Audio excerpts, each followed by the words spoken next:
ओम नमो भगवते वासुदेवाय। आप सभी का हमारे YouTube चैनल पर हार्दिक स्वागत है। माघ मास महात्म कथा अध्याय 27। आज की कथा है पतिव्रता स्त्रियों के लक्षण एवं सदाचार का वर्णन। वशिष्ठ जी कहते हैं, राजन, मैं सतियों के उत्तम व्रत का वर्णन करता हूँ, सुनो। पति कुरूप हो या दुराचारी, अच्छे स्वभाव का हो या बुरे स्वभाव का, रोगी, पिशाच, क्रोधी, बूढ़ा, चालाक, अंधा, बहरा, भयंकर स्वभाव का, दरिद्र, कंजूस, घृणित, कायर, धूर्त अथवा पर स्त्री लंपट ही क्यों ना हो, सती साध्वी स्त्री के लिए वाणी, शरीर और क्रिया द्वारा देवता की भांति पूजनीय है। स्त्री को कभी किसी प्रकार भी अपने स्वामी के साथ अनुचित बर्ताव नहीं करना चाहिए। स्त्री बालिका हो या युवती अथवा वृद्धा ही क्यों न हो, उसे अपने घर पर भी कोई काम स्वतंत्रता से नहीं करना चाहिए। अहंकार और काम क्रोध का सदा ही परित्याग करके केवल अपने पति का ही मनोरंजन करना उचित है, दूसरे पुरुष का नहीं।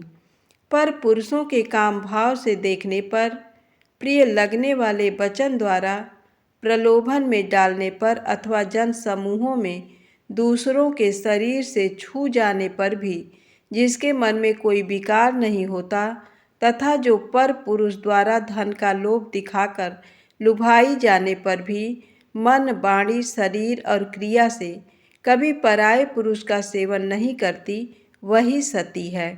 वह संपूर्ण लोकों की शोभा है। सती स्त्री दूत मुख से प्रार्थना करने पर बलपूर्वक पकड़ी जाने पर भी वह दूसरे पुरुष का सेवन नहीं करती, जो पराये पुरुषों के देखने पर भी स्वयं उनकी ओर नहीं देखती, हंसने पर भी नहीं हंसती तथा औरों के बोलने पर भी स्वयं उनसे नहीं बोलती, वह उत्तम लक्षणों वाली स्त्री साध्वी पतिव्रता है।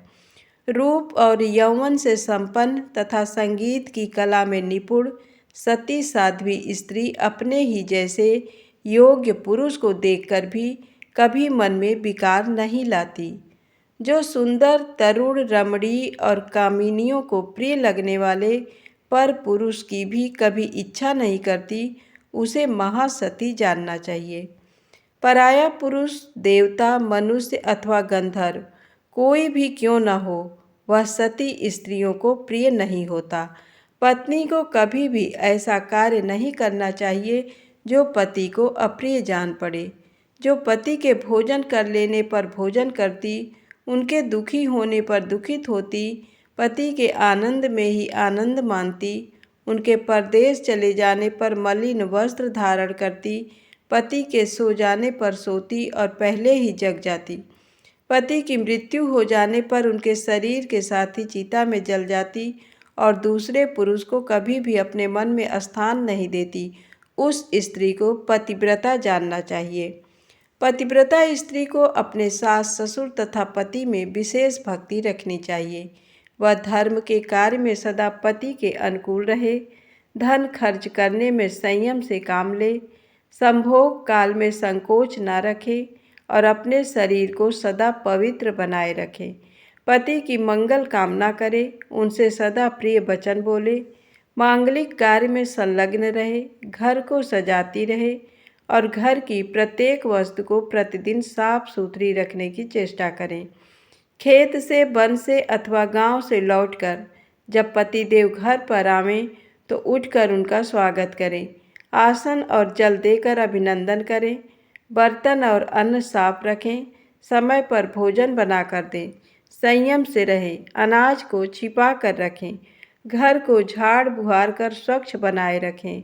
गुरुजन, पुत्र, मित्र, भाई, बंधु, काम करने वाले सेवक, अपने आश्रय में रहने वाले भृत्य, दास दासी, अतिथि, अभ्यागत, सन्यासी तथा ब्रह्मचारी, इन लोगों को आसन और भोजन देने, सम्मान करने और प्रिय वचन बोलने में तत्पर रहे। मुख्य गृहिणी को सदा ही समय समय पर उपर्युक्त व्यक्तियों की यथोचित सेवा के कार्य में दक्ष होना चाहिए। पति घर का खर्च चलाने के लिए अपनी पत्नी के हाथ में जो द्रव्य दे, उससे घर की सारी आवश्यकता पूर्ण करके पत्नी अपनी बुद्धि के द्वारा उसमें से कुछ बचा ले। पति ने दान करने के लिए जो धन दिया हो उसमें से लोभवश कुछ बचाकर ना रखें। स्वामी की आज्ञा लिए बिना अपने बंधुओं को धन ना दें। दूसरे पुरुष से वार्तालाप, असंतोष, पराये कार्यों की चर्चा, अधिक हंसी, अधिक रोष और क्रोध उत्पन्न होने का अवसर का सर्वथा त्याग करें। पतिदेव जो पदार्थ ना खाएं, ना पिएं और ना मुंह में डालें, ये सब पतिव्रता स्त्री को भी छोड़ देना चाहिए। स्वामी परदेश में हो तो स्त्री के लिए तेल लगाकर नहाना, शरीर में उपटन लगाना, दांतों में मंजन लगाकर धोना, केशों को संवारना, उत्तम पदार्थ भोजन करना, अधिक समय तक कहीं बैठना, नए नए वस्त्रों को पहनना और श्रृंगार करना निषिद्ध है। राजन, त्रेता से लेकर प्रत्येक युग में स्त्रियों को प्रतिमास ऋतु धर्म होता है। उस समय पहले दिन चांडाल जात की स्त्री के समान पत्नी का स्पर्श वर्जित है। दूसरे दिन वह ब्राह्मण की हत्या करने वाली स्त्री के तुल्य अपवित्र मानी गई है। तीसरे दिन उसे धोबिन के तुल्य बताया गया है और चौथे दिन स्नान करके वह शुद्ध होती है। रजस्वला स्त्री स्नान, शौच, जल से होने वाली शुद्धि, गाना, रोना, हंसना, यात्रा करना, अंगराग लगाना, उबटन लगाना, दिन में सोना, दातन करना, मन या वाणी के द्वारा भी मैथुन करना तथा देवताओं का पूजन और नमस्कार करना छोड़ दे। पुरुष को भी चाहिए कि वह रजस्वला स्त्री से स्पर्श और वार्तालाप ना करे तथा पूर्ण प्रयत्न करके उसके वस्त्रों का भी संयोग न होने दे।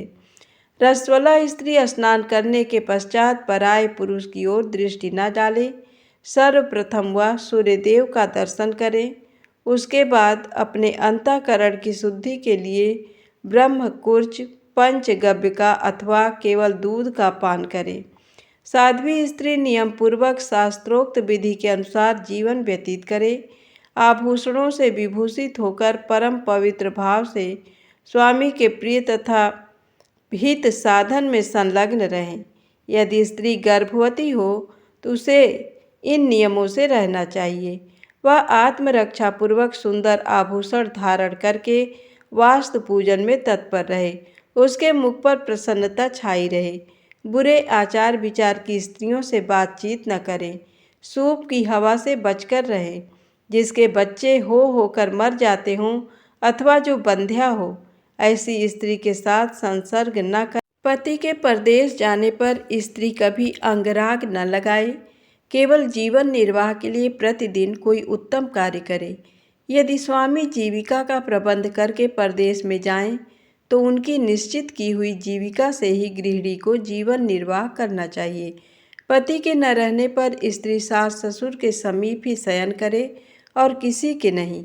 वह प्रतिदिन प्रयत्न करके पति के कुशल समाचार का पता लगाती रहे, स्वामी की कुशल जानने के लिए दूत भेजे तथा प्रसिद्ध देवताओं से याचना करे।